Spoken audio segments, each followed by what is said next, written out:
Hello, hello. Okay. Ko re to e whainga Maria ke u whakatapu mo a fio e tai ha mai ko tau loto nga. Ko whakatapu he ni ki ha taula eki. Ha whai whikau. Ko taha ko toa pe sola mo vulangi ko mo mea mai ki he maalare aho ko ni ke tau whiwhia whakataha mo tau hi ofa e o tua ko fai ma Malakai Ace mo i he lotu tupou. E kamata rewa e tau whakanofo i he fiafi koe ni.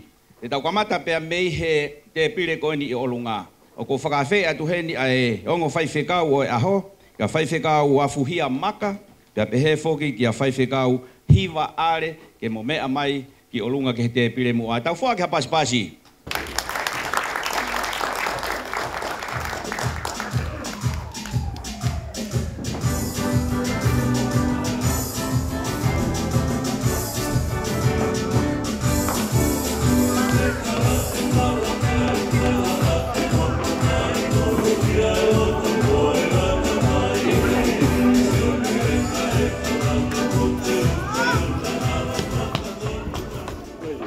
DJ malo au pito te ke whakawaha mai pehe lo tonga lere tau polo kalama malo au pito.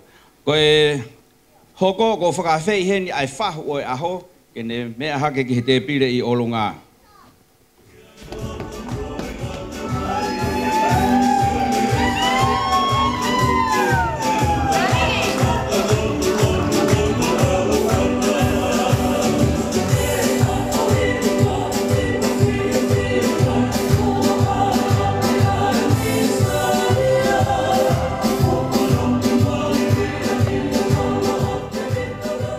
That is the front table. For those of you who do not quite understand the Tongan, I would like to mix it up. And I hope you do understand also if I kind of mix up. We're going to make this day a great day to enjoy and celebrate Malakai's birthday. For those of you who attend here, feel free to wherever you sit in any table here, just mix it up and feel free. We are here for one reason and one reason only, to celebrate Malakai's Jr.'s birthday.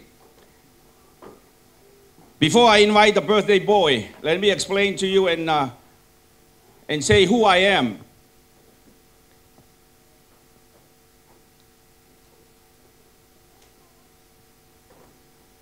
Viviana Soren Tupou is the grandmother of the birthday boy. And I am the Tuanga Kulo Asoreni. That is why I am here this afternoon. And I really appreciate the time that she gave me to come and join you guys with this special occasion. This time when the birthday boy arrives, I would like to ask everybody, would you please stand? So the DJ, we're going to play a song. We welcome the birthday boy and the parents to where we continue the prayer for him. So DJ, prayer boy, parents, uncles, if you are ready, this time is for you.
Ko mohe tamasi fai aho.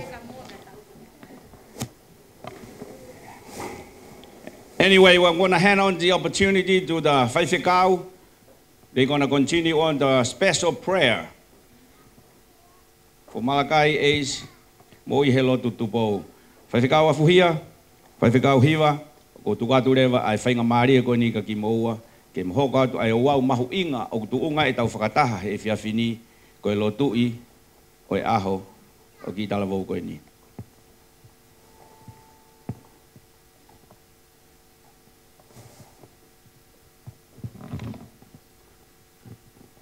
Malolai ki e tu e langi Tau taha o tua da mai ala maari mani on. Ai whahoko e aho amalai koin. Ko whanonga ana e whai e tau koin e tue tai iloa. A maa whoki a makatunga o tau heni ai. I a hoteli ka maa kata ka pe whoki ho maa tua. I a tupo ka maa melania. A maa whoki a e tamai o e koin a malakai mo i he lotu. Tupo kua hokosia. Ai makamaile a tau taha. Ka e kore e whainga mai ole ko ni ke whahoko atu tau lotu whawhitai ke o tua. Ai te tau komata pe himi, ka skapa lau ele soni pe lotu pe toki tu lotu le.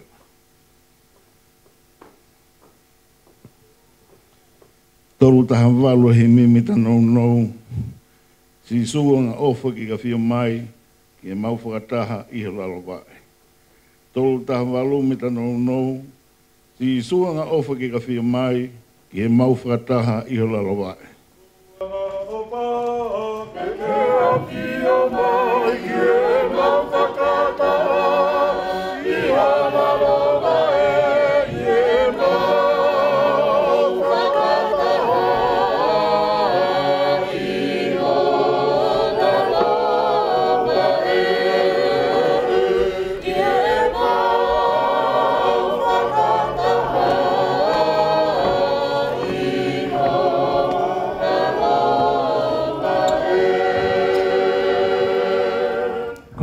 Whanau ni o mau o whai, te mau o miai ki a Fiona.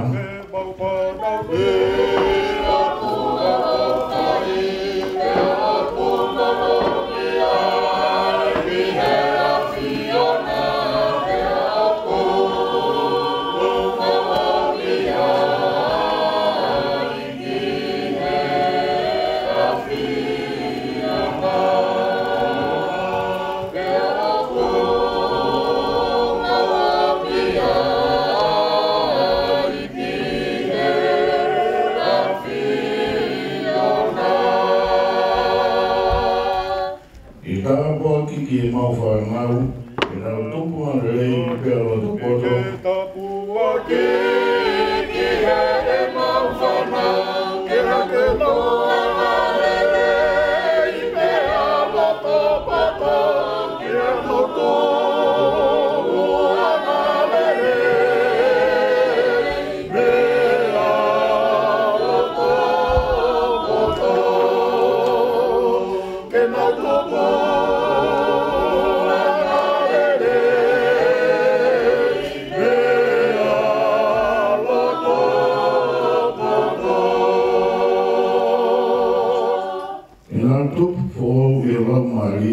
e a moe wholofona kari nau hoko.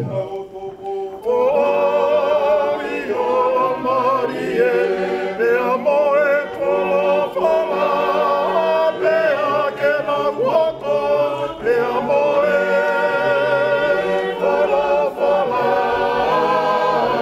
pe a ke na hoko, pe a moe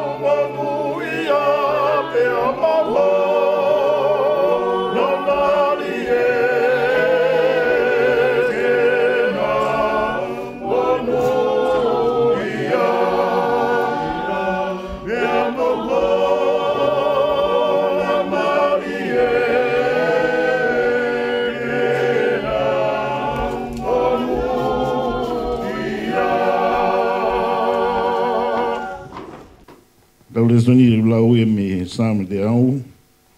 Mō mawawa i whiawhia ka Tishihova ngai whanua ka tō pē. Tauhia Tishihova i whiawhia ha mua hiwa ki hano ao. Mō ilo ka Tishihova ko ia pē ko atua, ko ia pē na ngā ki tau tolu. Kana i kai te tau ngā ki tau tolu. Kono ka kai ki tau tolu. Sipi o ene ngau ue. Hu I hono ngahi matapa mo e whakawhetai, paki hano loto a mo e whakamaro, mo whakawhetai ke te ia, e whakamaro ki hono ua wha. He kumarere e Jehova, o tae ngata e ne alofa, e o toronga mawa I pe ni moni, me he tautangata, he tautangata. E rana tu hengi hake I he pongi, o lotu I he ao o Jehova. E alu o hoko atu, I hona whare I lama. E na ilo e rike na hono uno ho, e na e manatu I a e Jehova. E hiri ngai mahina na e whaere I e tama ana, pia te he. Na e whaere I a e tama, e ui hono hingoa ko Sami wela o pehe. Oe mea I he ku kore ia, mea Jehova. E na e alu hake a e tangata ko e rike na, I hono whare kotoa pe, ke atu ke Jehova e whailau lau e tau, moe ne fuakawa, kana e kai alu a ana. E na e pehe e ia ki hono uloho, e kai te alu kai aua ke mawae ai tamasi I. Ke au toki ave ia, ke uhi ke whakahaya I he ao o Jehova. Ia ke nofo mau a ia o tai ngata. Ke na e pehe ange I hono uloho ko, eri ke nā kia te ia, a ke whai aia, o kurerei kia te koe. Te tari ke aua ke mawae ia. Kai ke whotu mau e Jehova, e ne wholofola. Koi ana nofo ai, ai whewhineo, whakahuhu e ne tama, pia toki whakamawa ia, pia hiri a hono whakamawa ia, ane ave ia, a moe whakapulu e tolu, mo e wha e taha o e mahoa, mo hina waine e taha, o omia ke whare o Jehova I sailo, pena e kei sihi e tama, pena ane tama te ia e pulu, te omi mo e tama sihi ki a ilai, pena e pehe e ia, e hoku eigi, hange hoku mo ni ha mo ui, o hoku eigi, ko au koe whiwhine nā ku tuhofi kia te koa I heni, o lotu kia Jehova. Nā ku kore e tama sihini, e mua ke tuku mai e Jehova, a e ku kore, a hene whai kia te ia, ko ia whoki o koutu, atu ia kia Jehova, e tuku ia kia Jehova, I hene mo I kotoa pe, e nā e lotu ia kia Jehova I ai. Ka whitai haku lau maari e kia Jehova. Moi a kotoa pe o kui a te au. Ka whitai haku huafa maani o ni. Ka whitai kia Jehova haku lau maari e au ana ngalo a ene ngahi mea o whakotoa pe. Ai aku ne whakamore o hia kotoa pe. O whakamohi ho ngahi mahaki kotoa pe. Ai aku ne huhui ho maui. Vehe whakaauha. O ne tata aki koe ai manawa ofa. Moi alo ofa o ngongofua. Ai aku ne whakamakona aki hongutu. E ngahi mea kai rei. Oi aku tupulaki ai ho talavou. O hange ko I kare. O whai e Jehova e maani o ni mo e whakamau. Ia tekina o tolu kotoa pe kua whakamalo ia. Nā ku whakahahano ngai hala kia Mosese. Wene ngahi ngā weke pānawa Israeli. O ku manawa awha moanga rere ia Jehova. O ku whakataki mo mahu alo awha. E kai tene walaki mahu ai pe. Ia e kai tupu tāmaki o tai ngata. Nai kai whai e ia kia tekina o tolu o whakatatau. Wena o ngahi anga hala. Pe totongi kia tekina o tolu. O whakatatau wena o ngahi ia. Kai hange hono mahulunga o langi ki mahamani. O ku pehe hono lahi o ene. Alo hafa kia tekina o tolu. O ku nahu manawahe kia te ia. O ku hange hono whamama o he patu hake me he patu lulunga. O ku pehe hono mama o he ave e tau ngahi anga hala kia tekina o tolu. E hange o ku manawa o whae tamai ki he ene whanau. O ku pehe manawa o wha Jehova kia tekina o tolu. O ku nahu manawahe kia te ia. E ku ne ilo ho tauanga. O ku ne manatu ka hefu pe aki tau tolu. E koe tangata tatau hono ngahi aho moe mahuku. O hange, koe pisi a kau e ngoe, hono lau maui ui. O ku alu atu kia te ia e matangi pe aku ika ia. E ika si, toi ilo ia, I hono potu, ka koe alo o wha Jehova. O ku talu mei mua, o au o tai ngata kia tekina tolu. O ku manawahe kia te ia.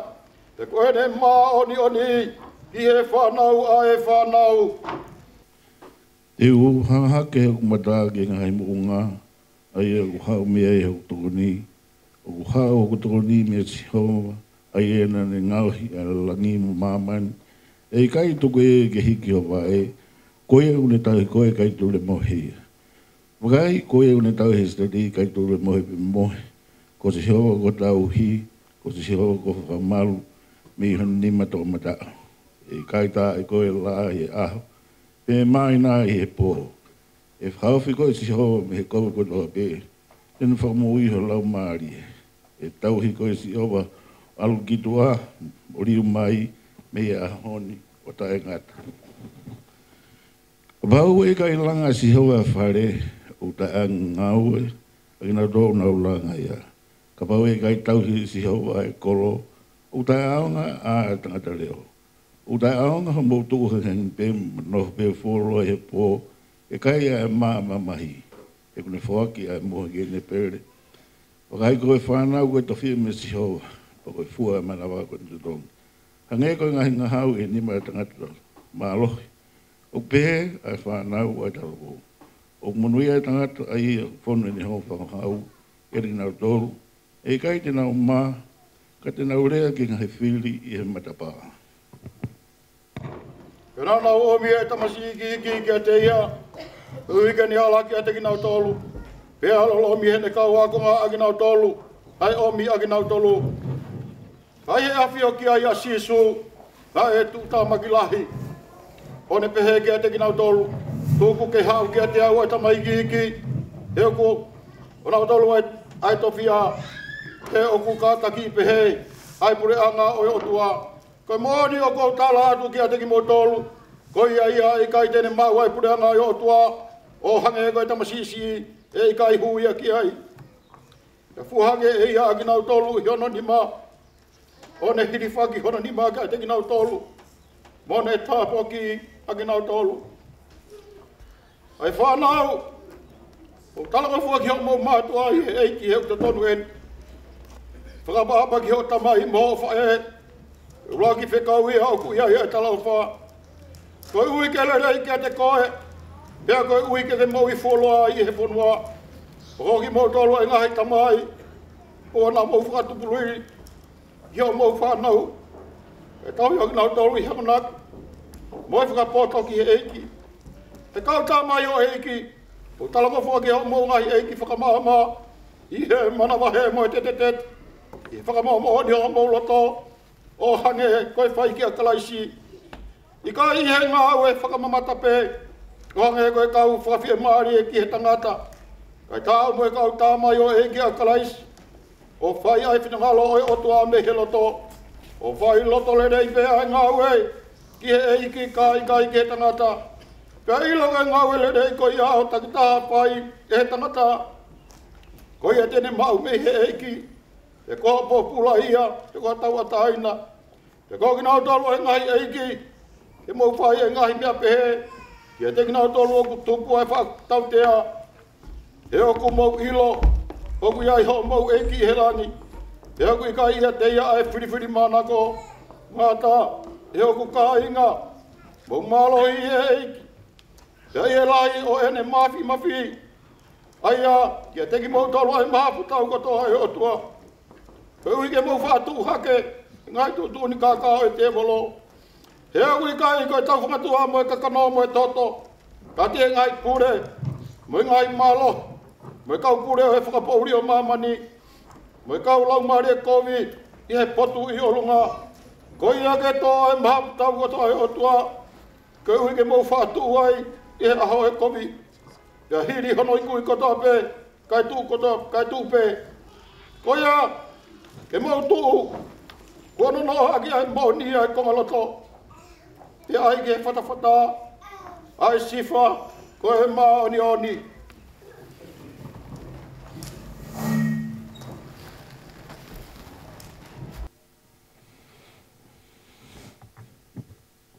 Pena wholofola si hoa mo ke mō se o pehe. Ke rea gai lone mano ngai whoha. O ke pehe, e pehe o mō tāpoki. A whanau a isleri. Ke te mō pehe, ke riki nā tonu.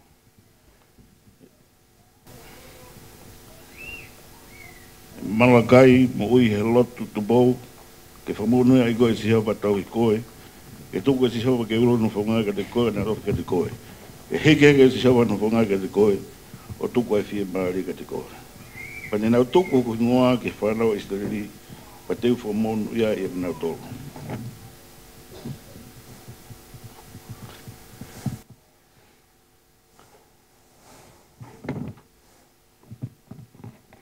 Daulot.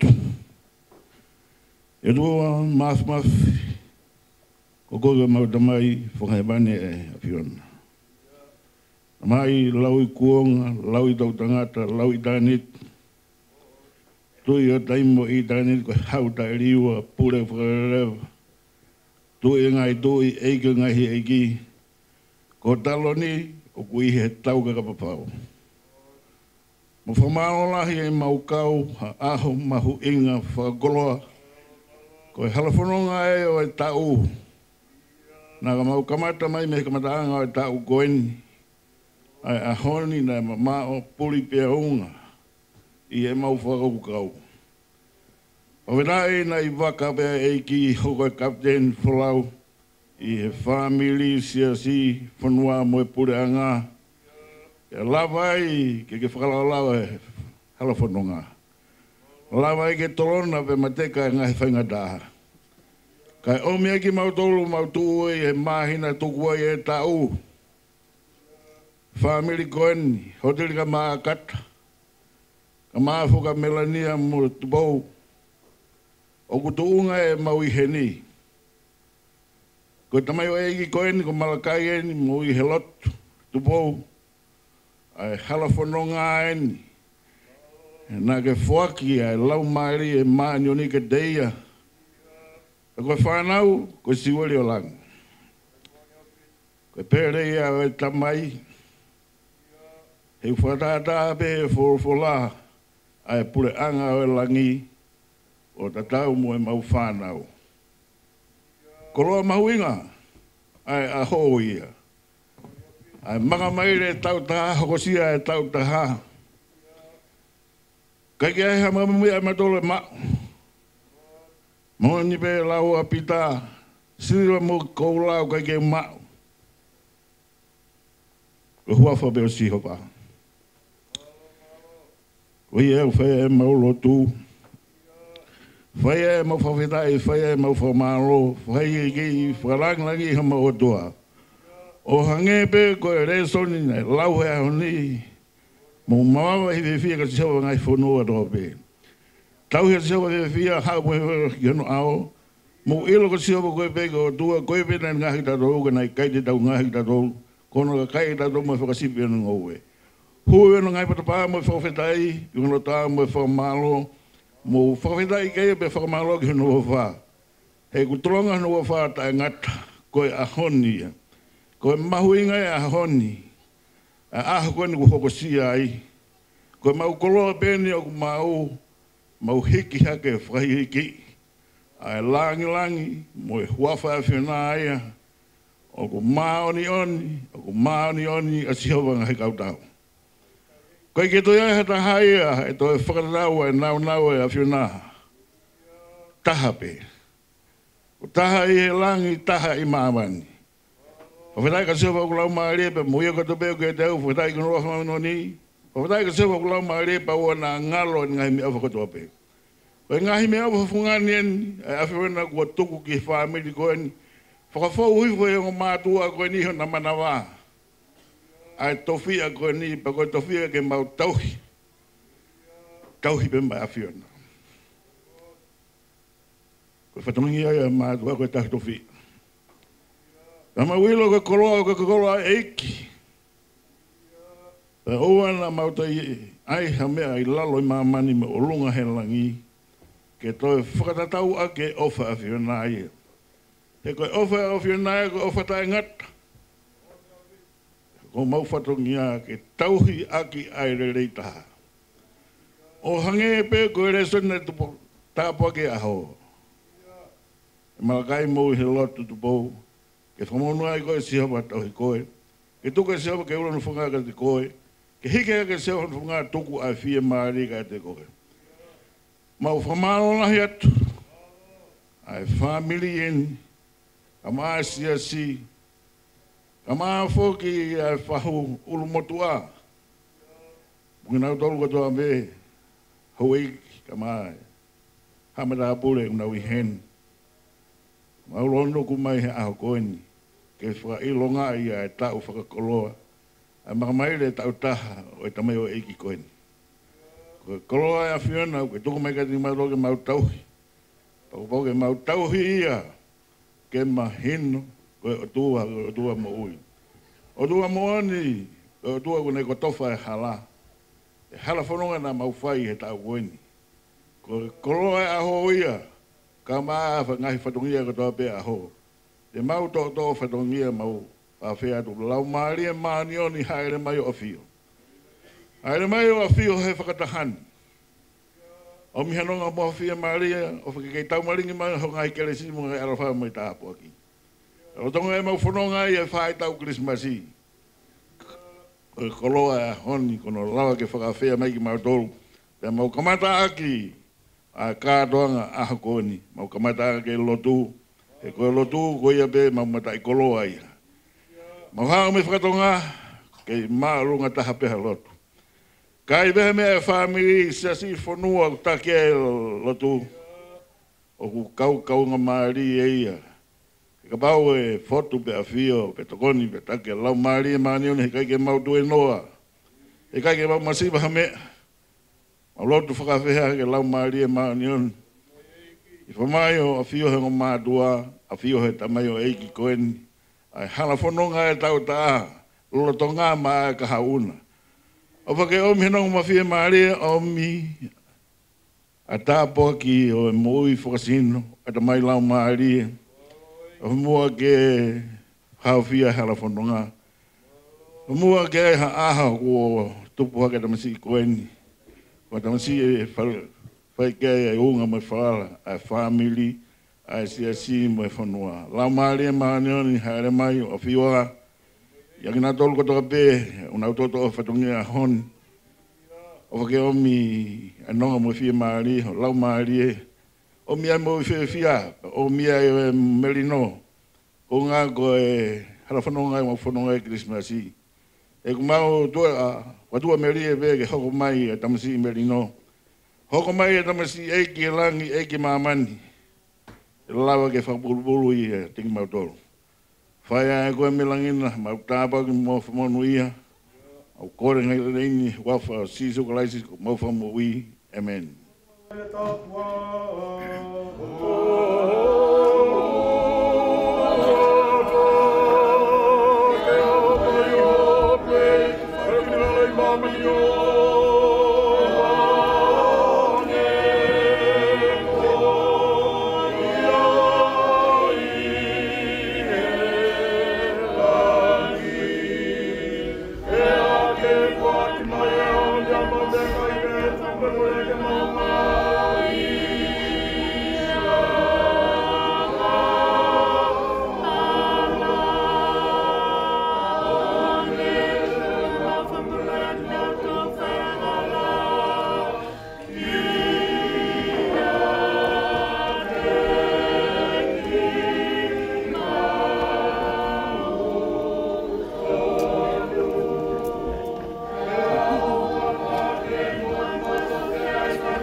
Kerenso tau e ki, putua tamai me whela maari maunani, e aloha whai tāpoke, me linia ka mawhispandi, ka mawhuka malakai mo e lotu, te pou, o ka mautoloni ka wana hiri ka whaipata ngata.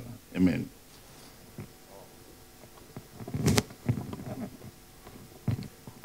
Kore be mo e whenga maari ki tau pasi mai.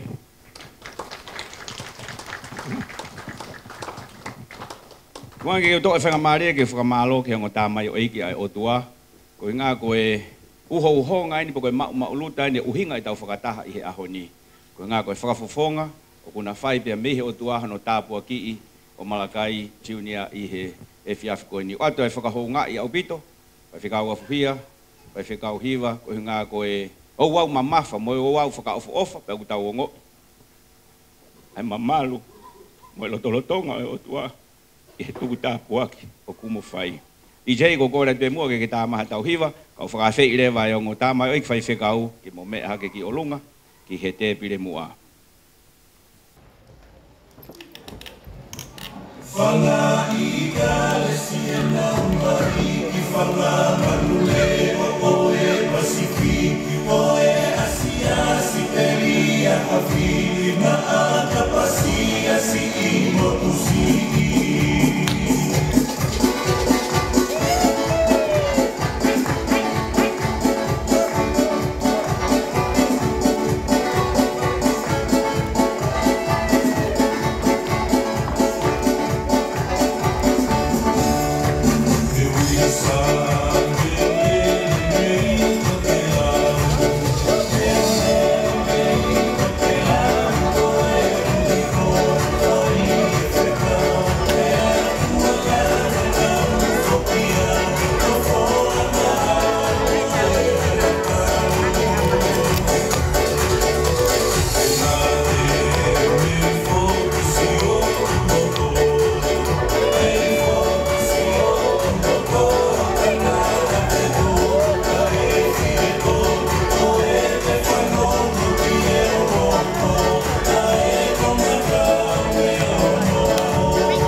Ki tāna ki nou nou. Koe tau ofo ki ha whai aho o ku tau whiwhiri pa tau whakaamu ko hai uhinga hingoa o ki toko taha whai aho. Ko hingoa ino Malakai mo ui he lotu a tupou. Koe anti e taha o ki tamasi koe ni. Na stalang he toke taha ia, there's no more hope ki ai. Koe kansana ne mau. Pena e whai ho haa he mo ui e ngō mātu a pe e anga whē he ko ostala ai whakahoko ia e toke taha. Na e whai e lotu mo e aukai, mo e tatari ki he otua, ke whaka mo ui ai anti o Malakai mo ui he lotu. Koe uhinga anga ia, hono whakahingoa e ki tamasi koe ni. The reason why they name Malakai mo ui he lotu tupou, because one of his aunties was having cancer. And she's only, 15, 18 years old. She's very young. There was no hope, but because the parents trust in God and they pray to God to heal her, and that's part of his name, that's why we celebrate today. And according to the Whaiwhikaos, how they bless him is everything from God that healed the auntie, and that's why we named this little boy. Isn't he cute? Yeah, he's so cute. Te tuanga rewa whainga maari e koe ni, ke lotu e tau mea kai. Pako hiri koe lotu e tau mea kai, kataki ai otu koe na te pire mei mui. Te mou kamata mai rewa help yourself, koe tau pawhi line o ku ihe, mou kamata mai uhi ngaha ko ki mou tolu, o ku tau potu ki hena mou mamao. Hiri pe koe ia pe hoko katoa rewa u te pire koe ni, help yourself, all you can eat, that's all for you. He ongo family, we appreciate.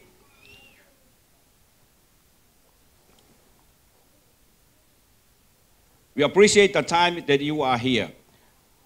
Mo kataki e osi koe ai lotu kai, e whai whekau, pa te tau hoka tu rewa, whamoremore ku whetoa ke porokalama, te tau hoka tu rewa ki he puhi e ke pa tau toki mau. Mo taritari pe ko ngā ke mo whia kai au pito, ke mo kai ke lai. Te tuanga rewa ke whai whekau ke ne hanga o tāpua ki ai mea kai, hoka tu ki ai, te tau ange rewa ke he ki talavou birthday, pa mo mātua ke puhi a ene ke. Taloto. O tua mai mai. O koe ulahi mau pe taimi no kotoa pe. O tua e ofa. O tua e whakataki. O tua ko mohu. I langi pe mo mama ko ni. O mau whawhita i whamalo. He mau whenga maari rere ai apiona. Kai maari ai ai whanonga ai vai vai. Whakatu o tai amaraki nei whamohe mei ulu. Ko haina ne lawe i loa he aha o mau iai. Hi whaki mai mau amanaki he whunga e ta i loa. Whai ai e whakahehe i loa.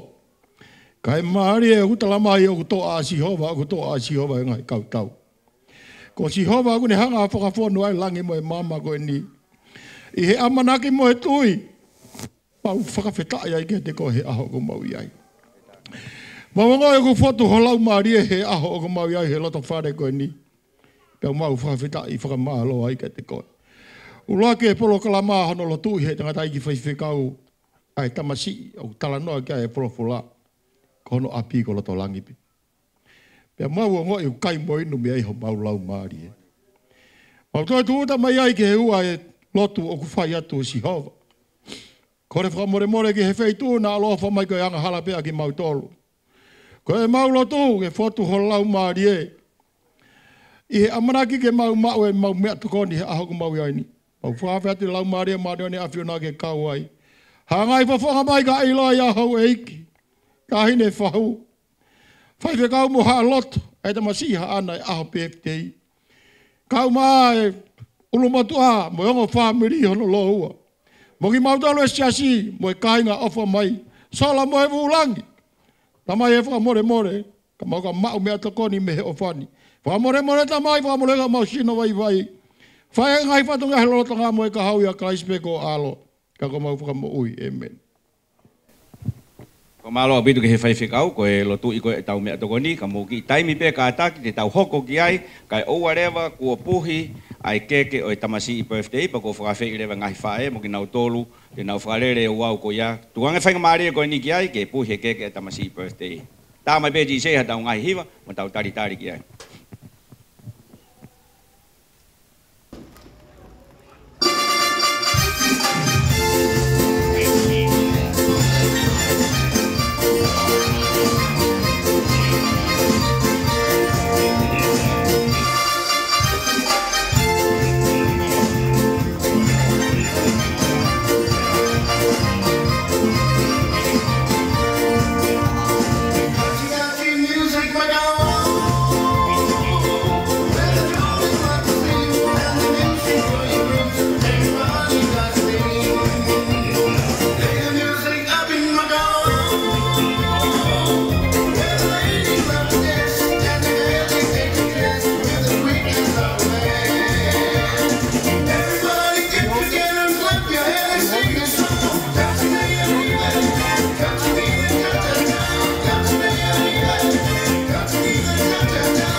Happy birthday to you.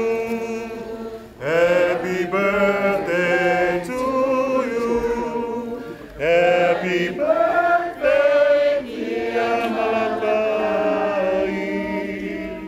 Happy birthday Happy long life to you. Happy long life to you. Happy long life, dear Malakai. Happy long life to you.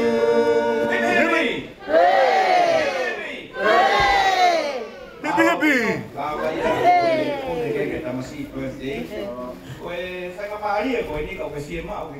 Take pictures, my birthday boy, my parents and uncles.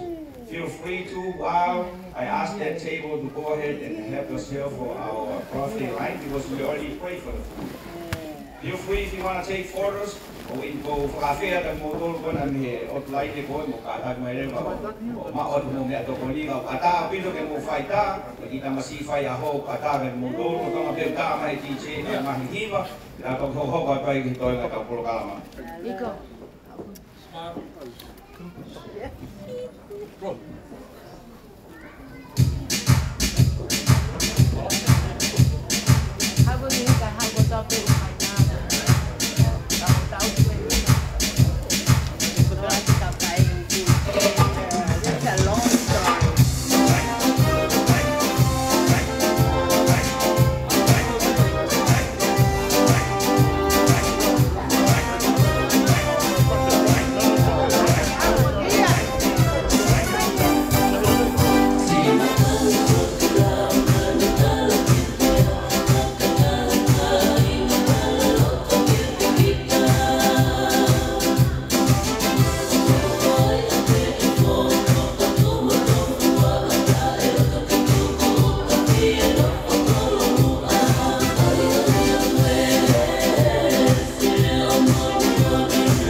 Hello DJ.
Mutol ko ke ma mo me to ni ke ata be ke la ke te ka ko e fa ma mari ko ni mo ma ko mo me to ni mo fa mo mai ko ki la tol ko e una u fai e ui o ke ko mo fa ma mari pe mo tol ka mo ho ko mai to mo be ma o me to ni fa ma mari to ki la tol ke ui ke o to ka le fa ma mari ko mo tol lo to nga be u fa osi osi ai ni ko ya ko ma o e ta me to ko ni malo bi to DJ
Malo abito DJ e whakaholo mamata e tau katoa ngā.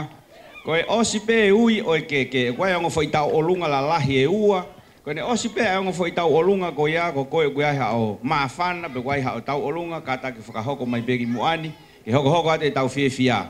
O ku limiti pe tau taimi o ku tau ihenya ai, o ku ki itoe lahi pe koe ki fulahi au pito. Ko ia koe osi pe ui e keke, koe ango whai tau olunga la lahi e ua, ka pau kaha o tau olunga, ko hao maafana, kata ki pe o whakahoko mai ki muani. And for those of you who have any special gift for the birthday boy, just put it under the balloons right there at the left corner if you have any present for the birthday boy. We still have a lot of food. Feel free and enjoy the fellowship that we have. Malo DJ.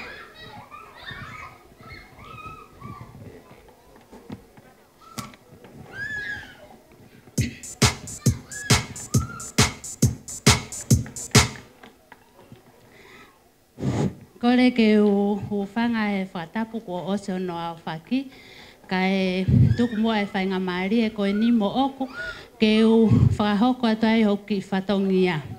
Ka ki mua ia o kou whie whakawheiloa ki atu e toko taha ko e ni, ko kuingoa ko mai moa whiri ai, pea koe ku whine e iki, o ku si ia i he whae ko ia a e kui a Malakai. Ka koe tamasi birthday he a hoko ini. Ka tau hoko atu ki he ui o e keke. Koe tumu aki o e keke, pe koe keke ulu aki o e tamasi birthday, ka koe tamasi ko Malakai tupou. O ku hiki a ki hono mehitanga, ka kono whahu ki a mana tupou, o hiki a ki a e whala a ofi, pe moe mea pālangi. Ko leat ke DJ, ka take o tā i maha fo i whasi ke whakaa o a ke keke a e whaho. Mahalo.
Ko e keke hono wa, o kuhiki ia ki he whaiwhekao wa henga Malakai Junior tupou ki a afuhia maka.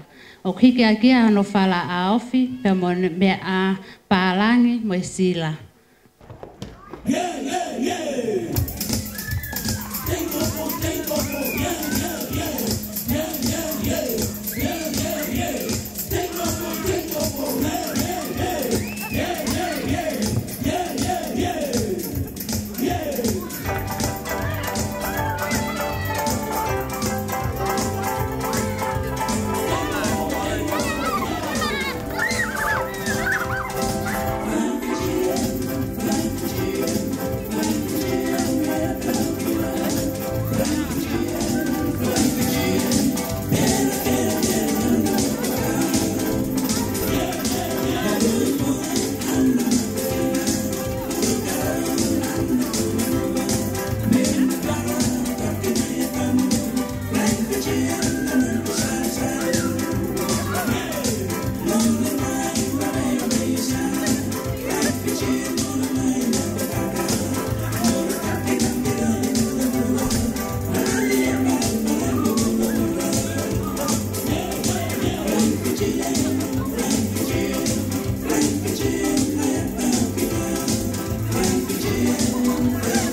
Ko e keke whakaosi le waia, ko e keke ia mā koe pia moau. Ka ko e ki whatongia, ki whakaosi ki mua pau tatau atu, ko e ki pulupulu pe mo e sila, ma e sekeritani, ma nako hiwa ale, ma lo ko ia pe.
Whamalo a bito ke ngai whae e lava ko ia e whatongia o ui e keke. Whamalo a au bito. Aku tau whiawhia ko tohe lava e whatongia ko a DJ te ke tā mai beha ki fo i hiwa. Tau tai dai rewa e whai rewa he taimini e tau o lunga ai whahu. Tau lunga ai whahu mo teu teu mai rewa. Tau turi turi beke tau taimi he ku api api. O toi pe maha ko tau taha. Pea tau osi pea me he whareni. Tā mai be DJ he tau hiwa malo au bito.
Kei tari pe ki he tau olunga e whahu.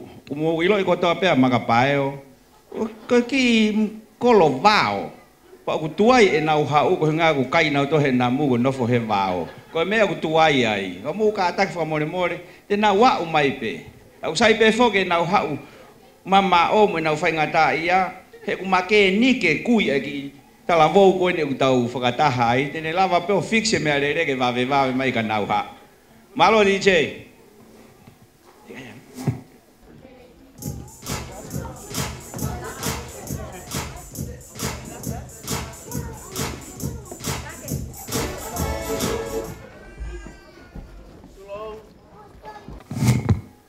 Tulou.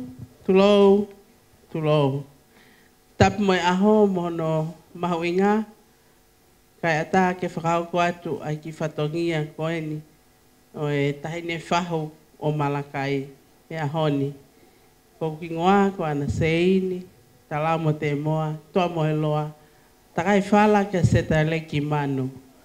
O ko iheni ke whakafofonga atu ai tawhaaki whae a ai kui a Malakai.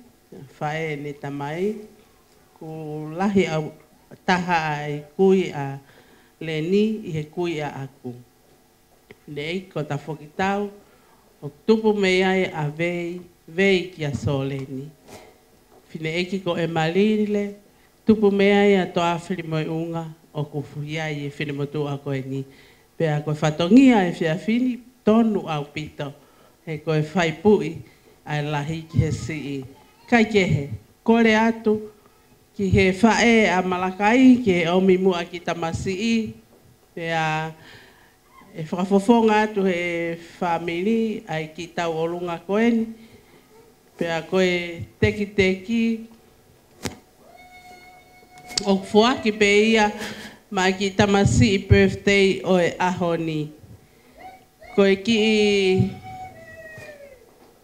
kokaanga koeni, o ku efi mai, fuaki atu ia ki whae a kata, malo e tau anga, mo e tauhi e mokopuna koeni, pea o kia e talamanu, ma whakatawange, ke tau kau whakataha i he whiawhia o e ahoni, mo hono tanumake mo ui ki tamai o eki koeni, ke ne hoko ko e tokotaha, ke lang ia e eki, malo au pito.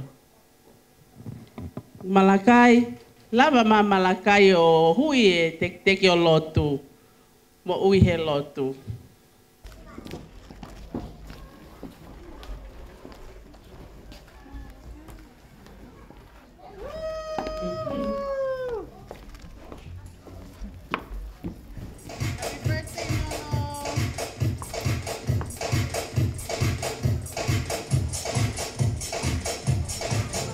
Malo, ta mai leva la tau. Así, malo opi.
Malo pido DJ fra malo tu keta lunga ai fahu ko lava lele ia.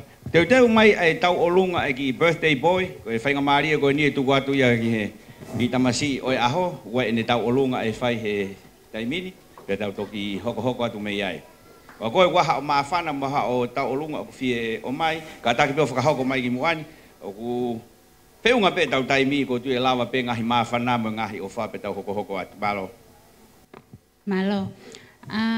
Kata ki pe he tau asiat mei muani ko atunga e te si ko talango fua pe mo tariani ke tutuni ai lahi kai ke ko ta olunga e tamasi birthday kono tuanga pe ne oku falanglangi ata e ongo fa tangata ai ni na ta poaki aki pe aku loto pe ai fa e kata ke foaki atuia mai fa ele kai koreat ke taine fahu ka taka ke me amai ke hui ai teki tamasi birthday e ho ko ni malo.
Malo pito tau whakamalo ke tau olunga ai tamasi birthday aho whakamalo ke family.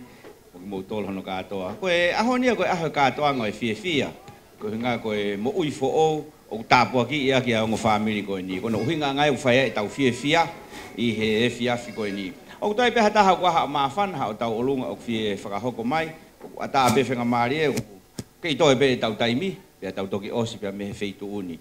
I hei te ke tā mai pe ka tau hoko atu mai polokalama. Teu mai whae le o wae ne fo i hiva. Ko fo i hiva o ku manako ma upe tau hono whae le o Malakai Junior o wae ki fo i hiva o manako ai whae le o ne whakaamu ke ne whakahoko i he whiawhini. Rotonga o tau taitari ki ai tā mai pe DJ ha tau ngai hiva pa tau hoko atu. O ku ata pe tau olunga mo i maafana.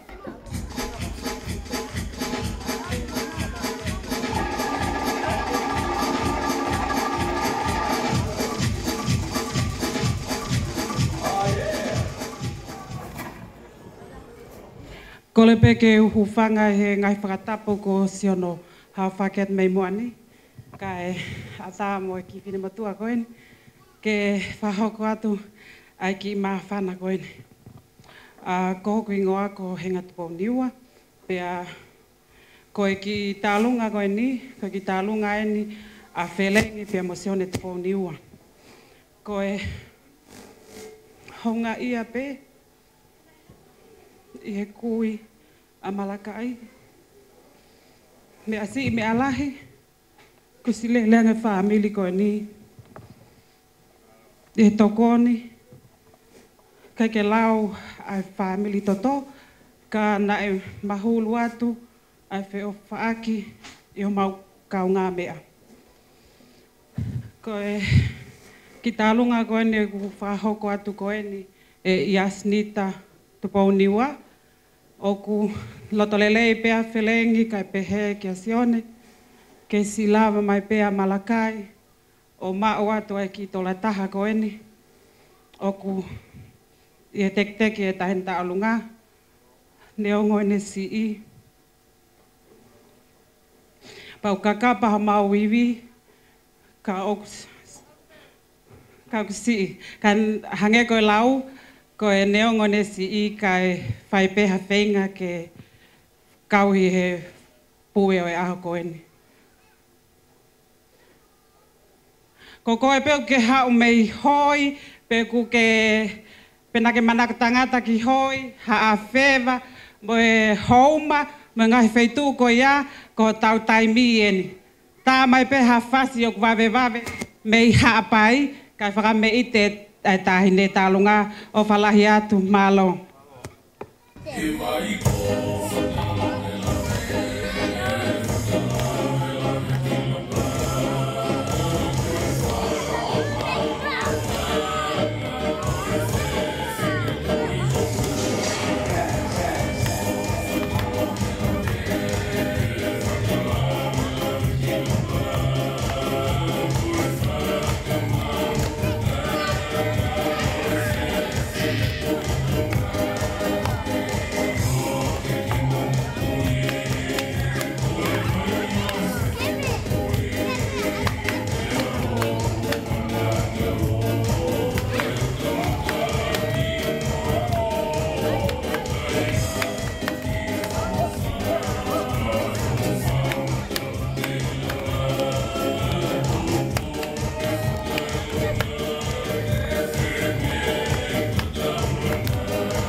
Malo au pito, whakafofa au pito ngahi tā olunga, mo ngahi maa whana u tau fia whakataha e fia fini. Ko ne tuu koe ni, o kai ki toi whakahoko mai ha tau olunga.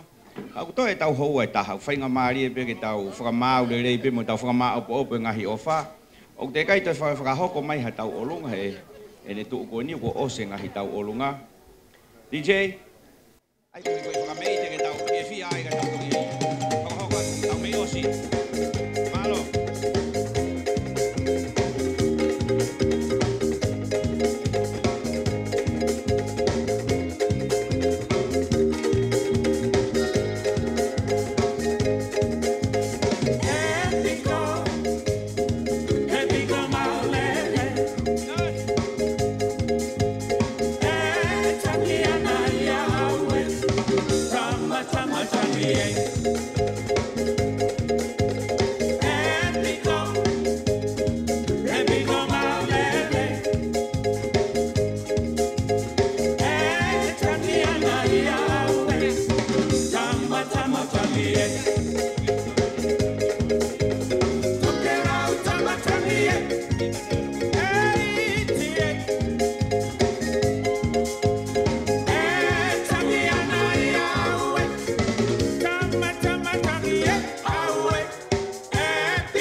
Hi everyone, I am Malakai's mother.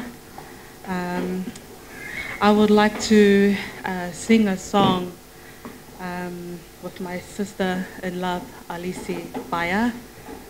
I first heard this song from Alisi. She used to sing this to her kids. And I actually fell in love with the song. And when I gave birth to Malakai, that was the only song I sung to him to sleep, whether he's distressed or this is the only song that would actually calm him down and put him to sleep. And I would like to sing, I just want to share the song with all of you. The song is actually very encouraging.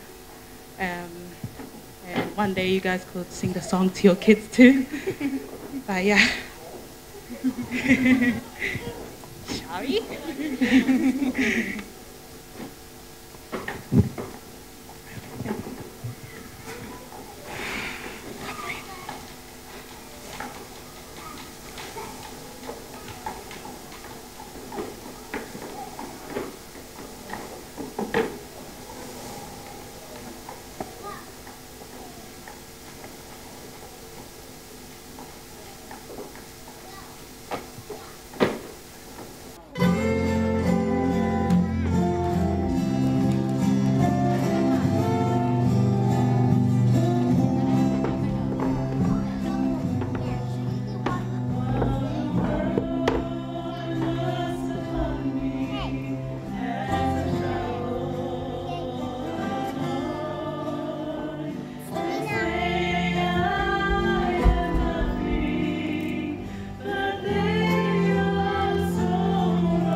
That is absolutely true, the song they just sang. Thank you, Lord, for the blessings on me. And Malachi is a special blessing upon Nia and Makusi. It's a blessing from God that gave them, and that's why we are here to celebrate with them. This time I would like to give it to the Whaiwhikau.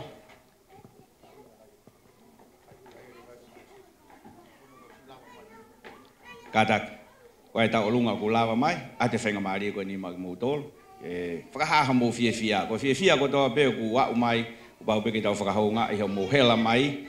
Ngai whitu mama o ki tau celebrate ai birthday Malakai hea honi.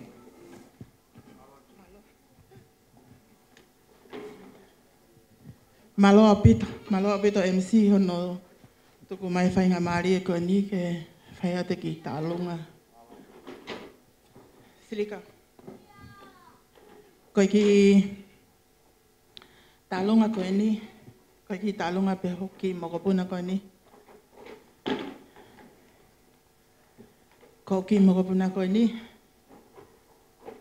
koe lahi e ne kui, kai si e kui a Malakai me houma. Pea ko ene tamai e ki mokopuna, koe tonga ane o akata me whalaleo ne awhawa. Ko ia ku mau heni he ahoni, koe si i whakalaulau noa mai pe ki mokopuna koe ni ke a te koe moi he lotu Malakai, pea mo Melania,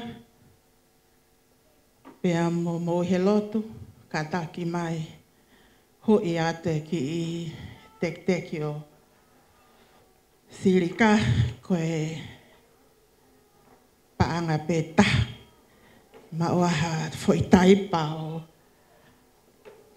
moi he lotu. Melania.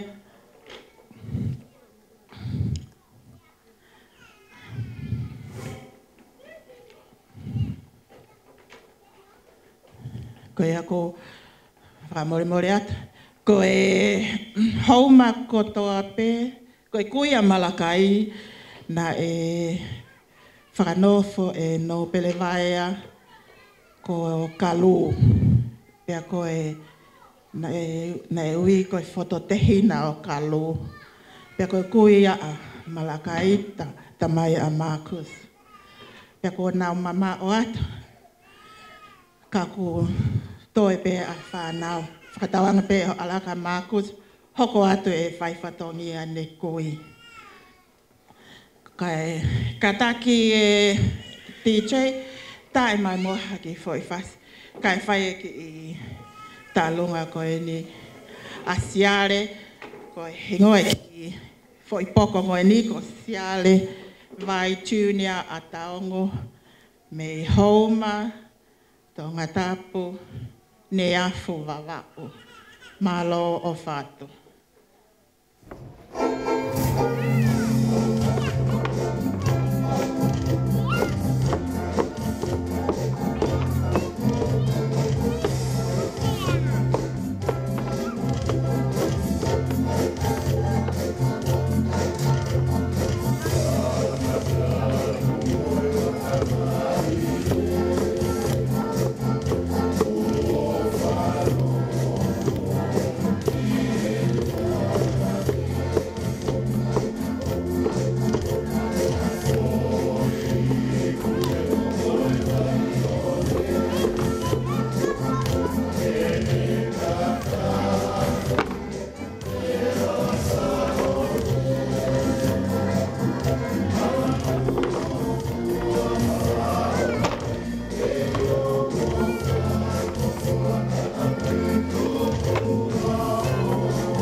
Titi.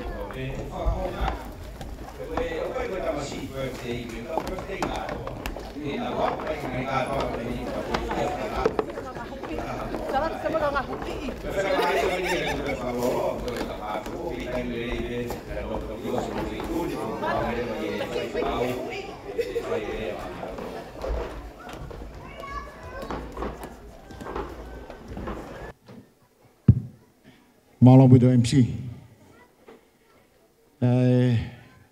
Ko le bege u whakatulo watu. Hufanga atu ngai tala whakatapu kutoa pēna e kamata ake hawhanga koe ni. Ka tu ve mua ke whai haki i whakaholo ilo ko ilo peu mou ki mau peho mou mea toko ni. Ko haua whakakoloa lahi en. I he mo ui i mutu a koe ni. Whai aha whakamalo o whalahi ai o tua. Whai mai ke tau mo ui. Whakahoko e tau amana ki. I aha whakakoloa koe ni. Peu tui whakapau hakuloto e haua koe ni. Kamata ve me kamata anga e whiohi. Ai whotu e lau maari e ho tau loto lotonga. Rere mai ve moia. Au he tau mau mea tokoni. Rere mai ngai whakame ite. Kau hanga he hiwa e whae. O to e tanu maki. E tau whakakau kau. Ke keresi moi o whae o tua au whai. Ko tu vau he ahoni e whai haki i whie whia. He ku mea mai atanga di whai whekau, pia rere mui mai ai, ke whakawhafonga e whatongia, pe maalari whakakoloa, pe maha mai re tau taha, o malakai ahu ai ni. Ko whakatoloa dai ki he whahu, mai atanga dai whai whekau, hongo whamiri, koe whamiri ni u taha pe, whamiri na eua niafi, ahoni, kua na taha, po kau whakawhata i kotoa biai. Pe ia hiwa koe nei whai he whae kau mā ahono toko ua i he whono. Pe o whiu kumi haki fo i rea he ku hū mai he whare koe ni. He kou sio ko au peko mui mai tangata iki, ke whai aga haki fo i rea. Pe kou whakakau kau eke ki fo i rea koe ni. Kou lo mea i pe e tonga kotoa. Pe ka whakau haki fo i rea tāna ki mai mai en, fo i rea tonga pe mue mi papao. Ko i fo i rea koe tuu nanga. Tu nanga. Koe pehe tō kua koe tātana ki mai mea koe kari whakatonga. I he tānoa e mātua. Nai kari whawhana. Pea kari loa. Kahi e lere mai e motuani o whotu e rea koe ni u pehe hono whakau kau ono. Nai whai hono ako ne kina ki tau tolu ane afi. Mi he kari whakatonga. Pea kuhinga i kutoa e whakiria koe ni. O kai ula ki kāria ki mua. O ku pehe e mātua koe kari amu. Uwhanga we whakatapu, aho nai whae rea iai haa te ki tamaha whae. Koe mō meniti pehe hono i kui. Koe whakakoloa e ki o tuku mai ki he māma koe ni. O hiki ake he māuri o hiri ake whatawhata o he whae. Pato hanga pehe whae o amo no ki uru. Mune whakaanau he o whae eiki. Koe kari amo ego tō uhinga atu ki ai. Peha he kari amo, ke kari whawhana.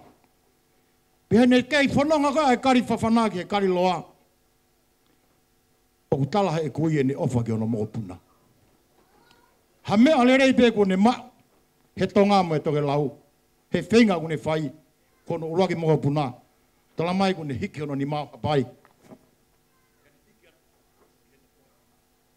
O kou pehe au. Koe haa moe a kui. E whai mea hono tala ke kari loa. Pea koe u kari ni kotoa. O ku whai o hono humaki. Mono hako ne kina. Whaka urunga anga. Whaka lau maari. O whanonga i ke kari loa. Pea koe a honi ko sio. Veke veke ai kui. Veke veke ai whae. Ai ango pāmeri ai tamai. Kene wholahi. Hona lai ni mahe ahon. Koe kāria kou tāno au ki ai. Ai tuu nanga. Koe tuu nanga. Au finima. O ne fuaki o whai ngā ue ko tope. Fotu pe haia he aho koi ni. Kai kai tuku haivi. Ai ngā whahai whakatou osi. Mi he kari amo, he kari whawhana. Pea tuki whaha he fua hona nima. Ai whakawhotunga o e whakaurunganga. Mo lotu whakalau maarie. E whamiri. Ko tu nanga e ahoni. Ko e kaua e namasiko sisu kalaisi. Whaia ke whakakoloa. Ai ngā whamiri. Whaia he whamiri hono whakalangilangi i. E maka maire, tau taha. E namasiko malakai. Nā ke tue awega he whitu. Ke whakawhiwhia i mamani. Nā ne whakafou he tangata e eiki ko e whaiwhikau. Ke whai hono hiki ake. Whawhitai. O lau maaria kai si hova. Ai whakaukau o sikia verenga mo whai o ngā whamiri. Hau te whamalolahi. Kai ka mea te mau moua, te mau mao.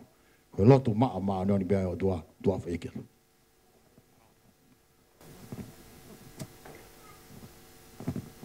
Ko mo ke tau whahapaspas. Tau whahapaspas whakamalo mai he tangata i whaiwhikau. I he rea whakamalo kune whai. Ko mou tolo whaka mou maheni he mea ko whewholau aki. Pau alat pe wai fo i taimi o tō mui ho waka, pau tohi i mai he papa koe o whewholau aki o wai ki i tilei o kuhoko. Koe ki i ta olunga ni ne ki i tilei he na i tō mui. Kono uhi ngai no tō mui. Mo ilo e motola motu, ka whai mai wholau mei motu. O ku kovi ka hou hoa o seni, o wai ki i tō mui o kuhoko. Koe kau mea koe ni koe o mai mei uiha, pa wai ki hou na e hoko. Pea tō mui mai e nau tau olunga, kono toki whaka u mai e ni. Pea wakai na atala ha ataha mea koe ni ki hoku mari, he ko kuongo tamai ki koe eke na tau olunga.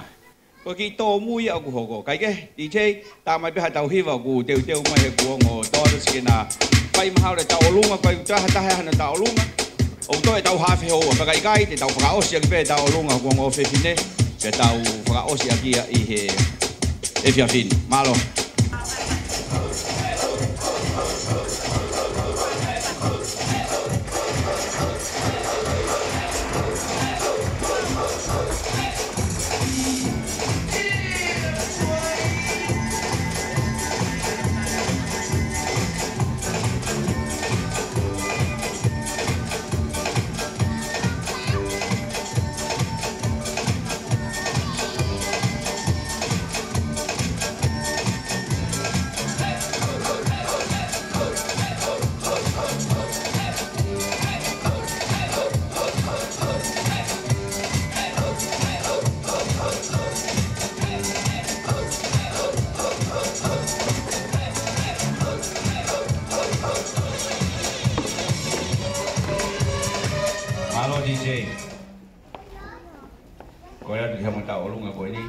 Mafai ke ukaniseri tau olunga. Itu kan pese ko ne ua ke mo mai ki mua kai ko kaniseri.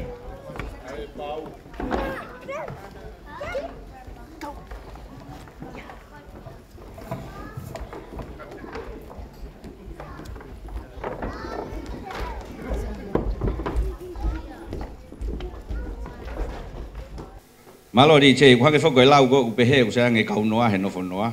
Pea koe ai tō mui, ai mo e kau noa, ka tū pea ke kau he maalari o e aho, ke kau ngā whia tu pē i he tamasi i ko Malakai Junior. Malo DJ.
Yeah.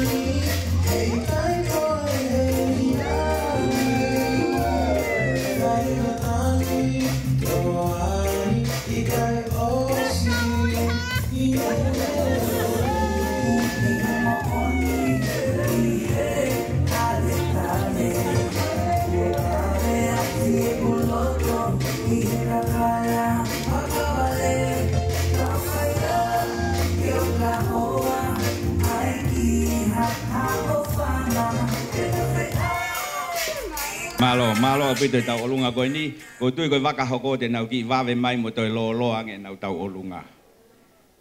Whamalo atu ke toko taha ko toa peo ko tui kai toi ai ha ofa ya utaki mai. Before I finish up our occasion and our gathering this afternoon, I would like to give special thanks to each and every one of you, visitors, families, relatives, friends, that we gather here today to celebrate Malakai's birthday. I was authorized to do the final speech this afternoon. So I take that opportunity and I appreciate both parents for giving me the opportunity to say the final words. O ku whakamawhai pia whakangofua o me heonga tawhaaki, o ku totonu fo kia e rea, ai whaamiri tamai mo whaamiri whae. Ka ku nau wangarerei pe ke tuku mai e whainga maari mo oku, ke u whai e tau rea whakaosi i he whiawhini mo whakamaapopo e tau koatawanga ku tau hao ai he whiawhini. Ula ke whakamalo, ko whakamalo ki a o tiri mo akata, i he angalerei mo i whainga maari o ku tuku mai e whainga maari e koe ni, mo ok ke ukau i he rea o i hao whanga koe ni neong o kai totonu ke ukau i he rea. Pehe whaka whakamalo ki a sooreni mo Malakai, o kau mo ki naua i he tuange mai e whainga maari e ke u rea whakaosi i he tau whakataha. O kai kia harea ia e whai aha mga tuunga.